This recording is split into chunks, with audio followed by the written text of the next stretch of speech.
जय हरी. महाराष्ट्राच्या समतेच्या बंधुभावाच्या परंपरेमध्ये महाराष्ट्राला एक फार मोठा वारसा लाभलेला आहे.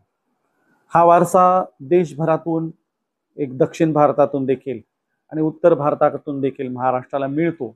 महाराष्ट्र हा जीवनरस घेण्यासाठी देशातलं मध्यवर्ती राज्य राहिलेलं आहे. आणि म्हणून इथे फार मोठे संत, महंत, समाज सुधारक, जात्यंताचे प्रयोग करणारे अनेक लोक महाराष्ट्रामध्ये होऊन गेले. बुद्धाच्या नंतर जाती व्यवस्था जन्माला आली, ती कर्मठ झाली, कठोर झाली. आणि मग या जातीअंताची सूत्र घेऊन दिगनाग, वसुबंधू, धर्मकीर्ती, आसंग, नागार्जुन हे देशभर लढत राहिले. यांनी जातीअंताची सूत्र सौत्रांत्रिक वादाच्या रूपाने देशाला दिली. आणि मग त्यानंतर भक्ती चळवळींचा उदय झाला, नाथ संप्रदायाचा उदय झाला, शैव संप्रदायाचा उदय झाला. आणि यातून जातीअंताची, समतेची, सलोख्याची, बंधुभावाची विचारधारा देशभर पसरायला सुरुवात झाली. भारतातला सगळ्यात मोठा आणि लांबीचा जर कोणता पंथ प्रवाह असेल तर तो नाथ संप्रदाय होता. त्यानंतर सिद्ध होते, 64 योगिनी होत्या आणि 84 सिद्ध होते. यातनं ही विचारधारा देशभरात पसरत गेली. आणि त्यानंतर भक्ती चळवळीचा उदय झाला.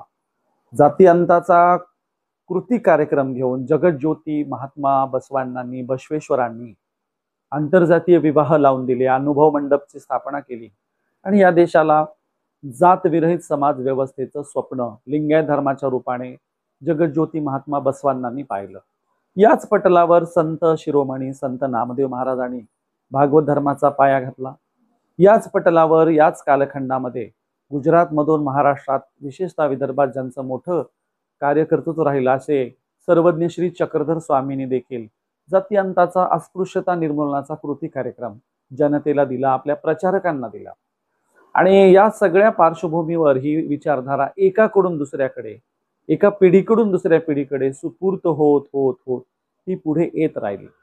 जगज्योती बसवांनांचा जो आंतरजातीय विवाह लावून देण्याचा कठोर कृती कार्यक्रम पुढे स्वातंत्र्याच्या पटलावर अनेक लोकांनी तो पुढे चालवला. फुले शाहू आंबेडकरांचा महाराष्ट्रात उदय झाला. आणि त्यातून मग स्वातंत्र्य मिळण्याच्या ह्या कालखंडामध्ये अनेक समाज सुधारक आपल्या दृष्टीस पडतात. विशेषतः विदर्भामध्ये राष्ट्रसंत तुकडोजी महाराज, राष्ट्रसंत गाडगे महाराज, त्यानंतर भाऊसाहेब पंजाबराव देशमुख, ढग कादंबरी लिहिणारे उद्धव शेळके, महानुभावांचं साहित्य जगासमोर उजेडात आणणारे विभी कोलते, अशा अनेकांची नावं घ्यावी लागतात. किंवा अलीकडच्या काळामध्ये डॉक्टर अशोक राणा हेही नाव घ्यावं लागतं. माम देशमुख हे देखील विदर्भातून एक नाव घ्यावं लागतं. या सगळ्यांच्या एकूण प्रभावातून, लिखाणातून, कार्यातून महाराष्ट्रामध्ये समतेचा विचारधारा प्रबळ राहिली. विशेषतः तुकडोजी महाराजांचे सगळे खंड प्रकाशित करणारे, तुकोबरायांवर संशोधन व्यक्त करणारे, संशोधन पुढे आणणारे सुदाम सावरकर हेही नाव आपल्याला विदर्भातून घ्यावं लागतं.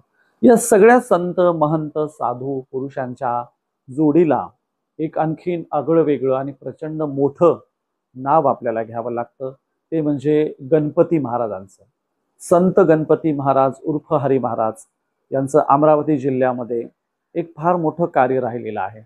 आजात नावाने जातीअंताची, मिश्र विवाहाची चळवळ ज्यांनी उभी केली, ज्यांनी कठोरपणे लोकांना समतेचा संदेश दिला, असे गणपती महाराज. गणपती महाराज हे बाबासाहेब आंबेडकरांच्या समकालीन होते. गणपती महाराजांच्याच कालखंडात, अगदी त्याच मागे पुढे कालखंडात किसन फागोजी बनसोडे यांनी देखील संत चोखामेळा नावाने वसतिगृह काढून अस्पृश्यता निर्मूलनाचं काम केलं. या सगळ्या एकूण पार्श्वभूमीमध्ये गणपती महाराजांचं कार्य इतकं मोठं आहे की त्यांना विदर्भाचे महात्मा फुले म्हटलं जातं. सत्यशोधक चळवळीचा त्यांच्या विशेष प्रभाव होता. परंतु सर्वात मोठा प्रभाव त्यांच्यावर जो होता तो वारकरी परंपरेचा, भागवत धर्माचा, सगळ्या संतांचा. त्यांच्या अभंगांवर संतांचा आणि तुकोबऱ्यांचा प्रचंड मोठा प्रभाव आहे. अशा गणपती महाराजांचं कार्य अत्यंत प्रेरणादायी आहे, महाराष्ट्राला उंचीवर नेणार आहे. अत्यंत ग्रेट स्वरूपाचं त्यांचं कार्य आहे. महाराष्ट्रातली किंवा भारतातली म्हणा, अत्यंत ऐतिहासिक अशा वास्तूमध्ये आपण उभे आहोत.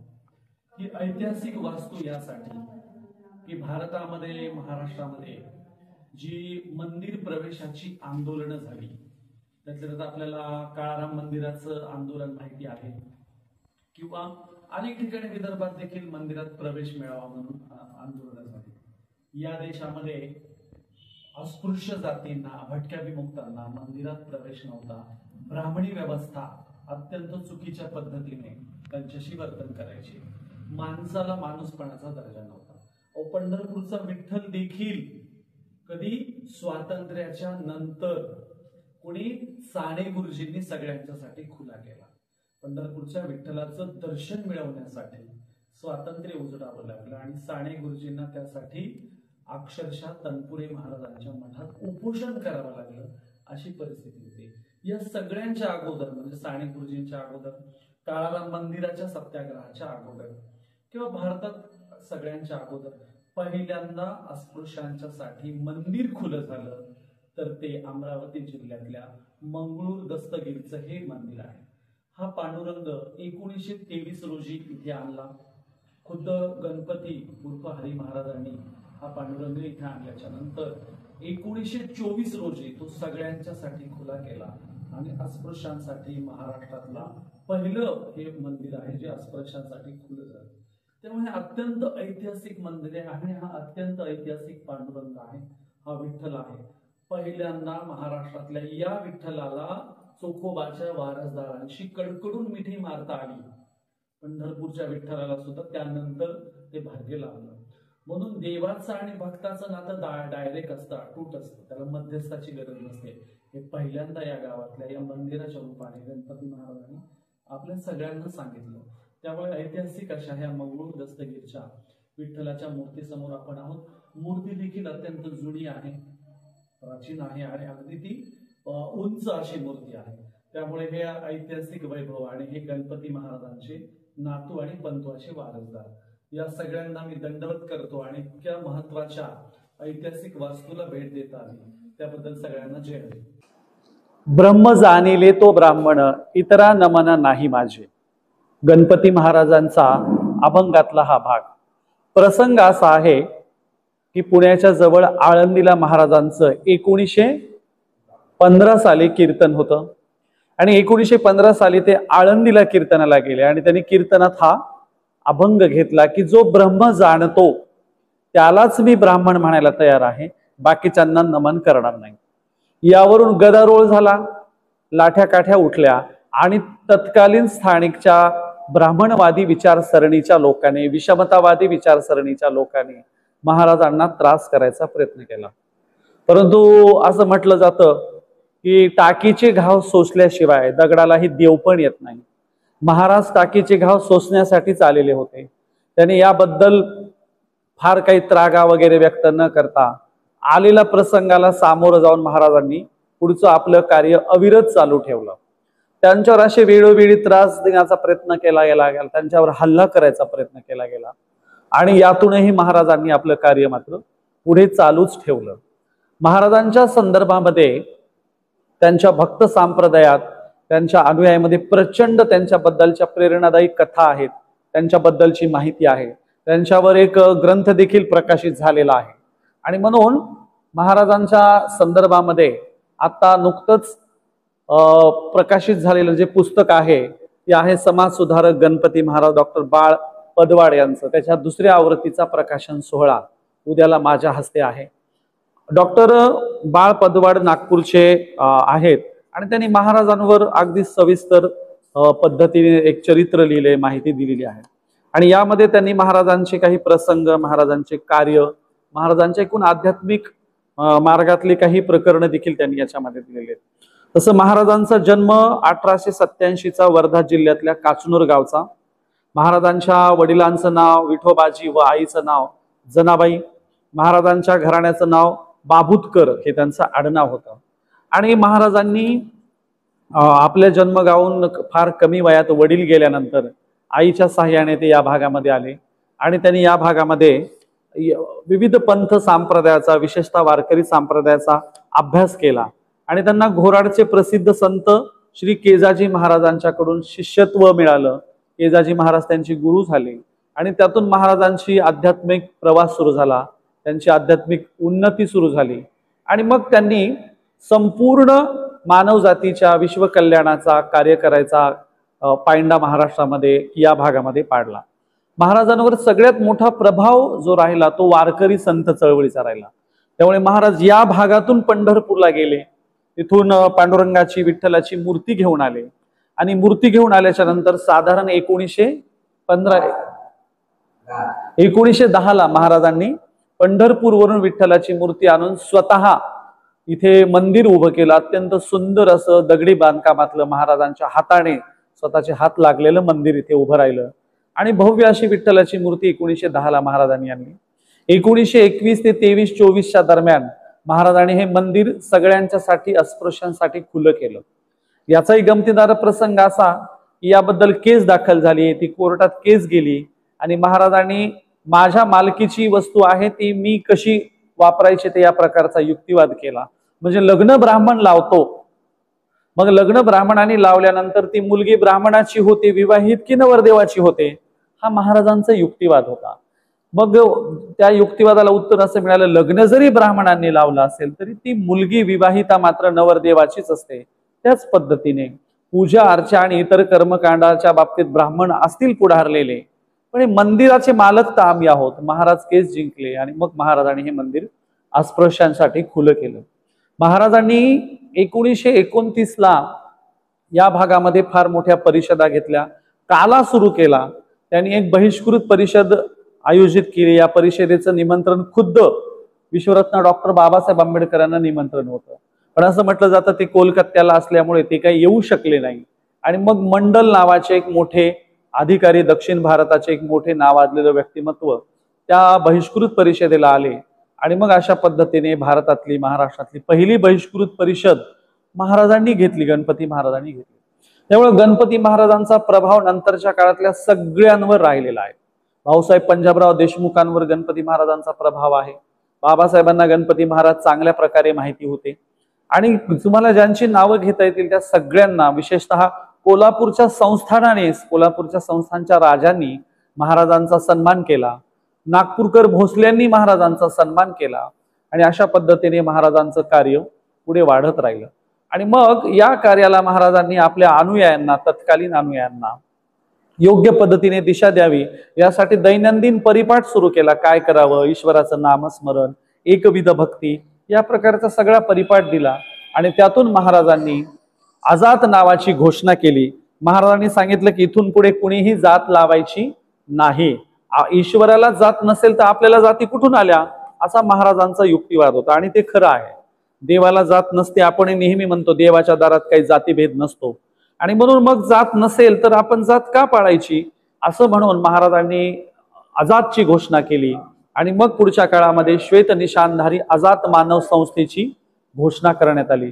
आणि या श्वेत निशानधारी आजात मानव संस्थेमध्ये सगळ्यांनी पांढरे कपडे, वस्त्र परिधान करायचे, पांढरा गंध लावायचा. कोणीही त्या वस्त्रांवरून, कपड्यावरून, राहणीमानावरून कोण कोणत्या जातीचा आहे, वर्णाचा आहे, पंथाचा आहे कळलं नाही पाहिजे. त्यामुळे सगळ्यांना श्वेत पांढरे कपडे आणि इथे सगळ्या जाती, धर्म, पंथाचे लोक येतील. म्हणजे केवळ अस्पृश्य जातीतले मुस्लिम, बौद्ध, मातंग, चर्मकारच नव्हे तर त्यांनी परधर्मीयांची देखील दखल घेतली. मुस्लिमांनाही पोटाशी धरणारी, सामावून घेणारी भूमिका महाराजांनी घेतली. अशी भूमिका घेणारे लोक फार क्वचित असतात. त्यामध्ये हरिभक्तपरायण गणपती महाराज आहेत, त्यांचं नाव घ्यावं लागेल.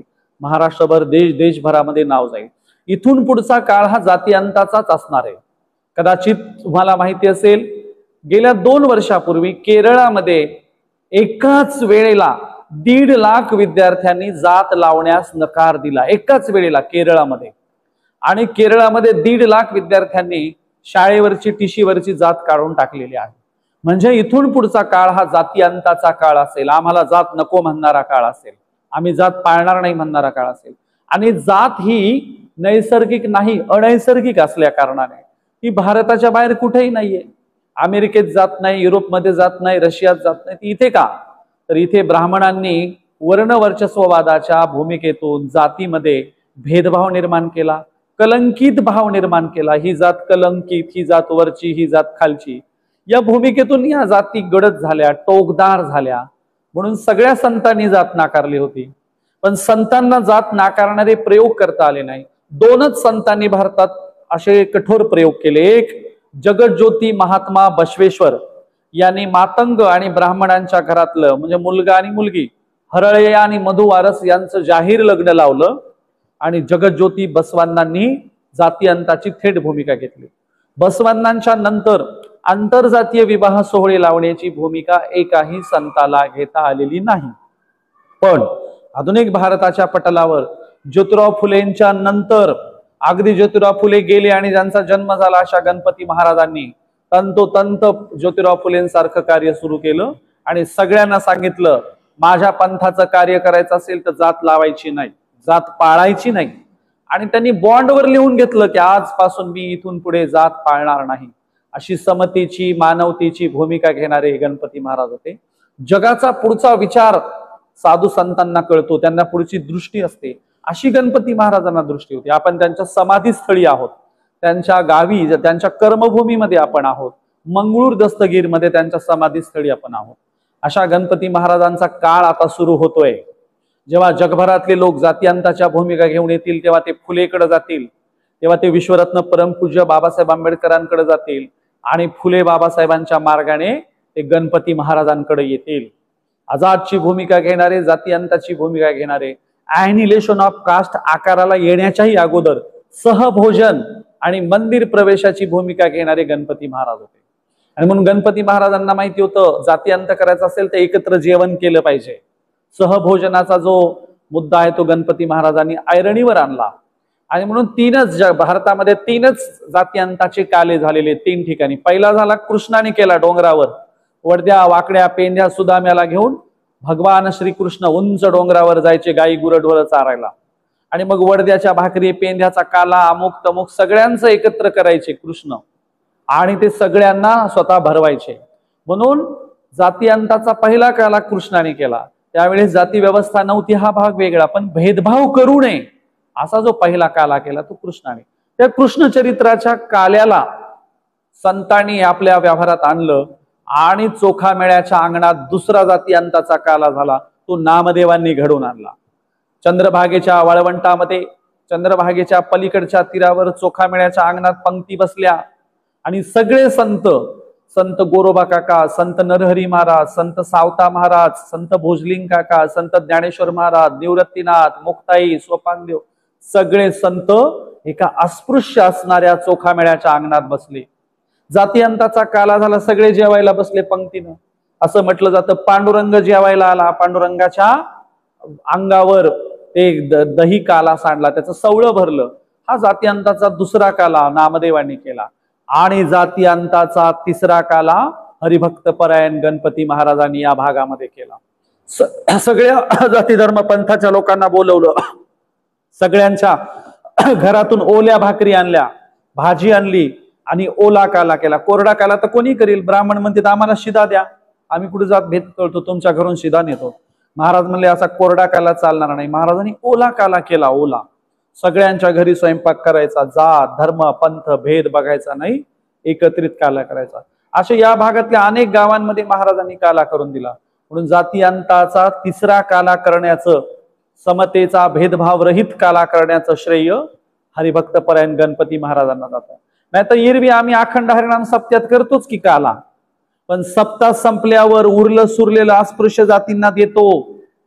अगदी तुम्हाला याबद्दल पुराव्यानिशी चित्रण बघायचं असेल तर बिराड नावाच्या अशोक पवारांच्या कादंबरीत चित्रण आले. काय आलंय? अशोक पवारांचं कुटुंब जिंतूर तालुक्यातल्या एका गावी हरिभक्त परायण कुठल्या तरी महाराजांचं कीर्तन होतं आणि ते कीर्तनाला गेले. कशाला? भटक्यांचं कुटुंब केवळ जेवायला मिळतं म्हणून गेले. पण सगळ्यांच्या पंक्ती बसल्या, भटक्यांना कोण जेवायला बसवते?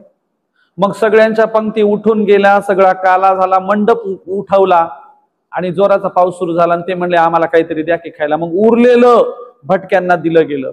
आजही अखंड हरिनाम सप्त्यामध्ये माजी अस्पृश्य जातीच्या लोकांना, पूर्वाश्रमीच्या अस्पृश्य मानलेल्या लोकांना एका पंक्ती जेवायला बसता येत नाही आजही. महाराजांनी मात्र थेट जातीअंताचा काला केला. त्यामुळे महाराजांच्या गुणांचं वर्णन करावं तेवढं कमीच आहे. आजच्या जाती व्यवस्था पाळणाऱ्या कीर्तनकारांना ही चपराक आहे महाराजांच्या रूपाने. आजच्या काळात भेदभाव पाळणाऱ्या कीर्तनकारांना, भांडणं लावणाऱ्या कीर्तनकारांना द्वेष पसरवणाऱ्या कीर्तनकारांना चपराक महाराज आदर्श आहेत. आणि म्हणून महाराजांचा आदर्श घेऊया, महाराजांचा विचार सगळ्यांना समजून सांगूया आणि याच विचारांना येणाऱ्या काळात दिवस येणार आहेत. जातीभेद करणाऱ्यांचं चालणार नाही. अहो कुणाचं चाललंय? तुकाराम महाराजांचा गाथा बुडवणाऱ्यांचं नाव घेतो की तुकोबारायांचं नाव घेतो? तुकोबारायांचं आपण नाव घेतो. त्यामुळे संतांच्या प्रत्येक कालखंडाचे जे शत्रू होते त्यांचं चांगलं नाव कुणी घेत नाही. चांगलं नाव कुणाचं घेतं? नामदेव, तुकोबाराय, गणपती महाराज यांचं नाव घेतलं जातं. येणारा काळ गणपती महाराजांचा आहे. सबंध भारतवर्षात त्यांचं रेकॉर्ड होईल, त्यांच्या कार्याचा उजाळा होईल. आताच महाराजांच्यावर पोरं पीएचडी करायला लागले. विद्यापीठात शिकणारे पोरं कुणावर पीएचडी करतात? तर एका खेडेगावात राहून समाज कार्य करणाऱ्या गणपती महाराजांवर पीएचडी करतात. एवढे मोठे डॉक्टरेट झालेले लोक, आता हे डॉक्टर बाळ पदवाड डॉक्टरेट झालेले लोक आहेत, हे गणपती महाराजांवर चरित्र लिहित आहेत. आणि म्हणून येणारा काळ महाराजांचा आहे, महाराजांच्या विचारांचा आहे. आणि जे या विचारांवर गेले त्या सगळ्यांना दंडवत आहे. हा महाराजांवर हरिभक्तपरायण नामदेव उर्फ नामो बाळाजी काळणे यांनी एक ओवीबद्ध चरित्र महाराजांचं त्या काळामध्ये लिहिलेलं आहे. ज्याच्यामध्ये महाराजांचे संपूर्ण चरित्र, त्यांचे दृष्टांत, त्यांचे कार्य सगळं आलेलं आहे. अशा प्रकारचं गणपती महाराजांचं हे कार्य आहे. कुणी कितीही सूर्य झाकायचा प्रयत्न केला तर तो झाकला जात नसतो. आणि म्हणून या भागातल्या ब्राह्मणवाद्यांनी किती त्यांच्यावर अफवा केल्या असतील, त्यांना त्रास दिला असेल, त्यांच्या कुटुंबियांना त्रास दिला असेल, त्यांचा विचार कळू नये म्हणून आटोकाट प्रयत्न केले असतील, तरी सूर्य कधी झाकला नसतो, जात नसतो. आणि म्हणून हा सूर्य आहे समतेचा, बंधुभावाचा, मानवत्याचा, एकोप्याचा. त्यांचं कार्य जगभरात जाणार आहे, त्याच्यात कोणतीही शंका कुशंका नाही. महाराजांवर अनेक पुस्तक आहेत. महाराजांच्या भजनाचं पुस्तक त्यांनी स्वतः लिहिलेलं पुस्तक आहे हरिगीता म्हणून. तर अशा प्रकारे महाराजांचा विचार आपण सगळीकडे घेऊन जाऊया. हा महाराजांचा विचार म्हणजे वारकरी संप्रदायाचा विचार आहे. हा महाराजांचा विचार म्हणजे नामदेव तुकोबारायांचा विचार आहे. तो आपल्याला पुढे न्यायचा आहे, तो जगवायचा आहे, लोकांना सांगायचा आहे, लोकांमध्ये घेऊन जायचा आहे. याच विचारांना दिवस येणार आहेत, याच विचारांवर लोक उभे राहणार आहेत. तुम्हाला तर माहिती आहे, काहीच न शिकलेल्या गाडगे महाराजांचं नाव अमरावती विद्यापीठाला आहे. आणि काहीच न शिकलेल्या गाडगे महाराजांवर लोक पीएचडी करतात. काहीच न शिकलेल्या गाडगे महाराजांवर लोक संशोधन करतात. त्यामुळे शिक्षणाचा, विद्वत्याचा, पीएचडी घेतल्यांचा, डॉक्टरेट, वकील, इंजिनियर काही संबंध नसतो. तुमची भावना काय, तुमचं मानवतेच्या प्रति योगदान काय, तुम्ही माणुसकीच्या, तुमच्या मनामध्ये माणुसकी आहे का, इतरांच्या प्रति कळवळ आहे का, हे बघितलं जातं. श्रीमंती, तुमची धन दौलत, प्रॉपर्टी काही बघितली जात नाही. आणि म्हणून गणपती महाराजांच्या कार्याला, त्यांच्या त्याग समर्पणाला, लोकांच्या समक्ष त्यांनी जे काही अवहेलना सहन केली ब्राह्मणवाद्यांची, त्या सगळ्या कार्याला दंडवत. गणपती महाराजांना दंडवत. जय हरी.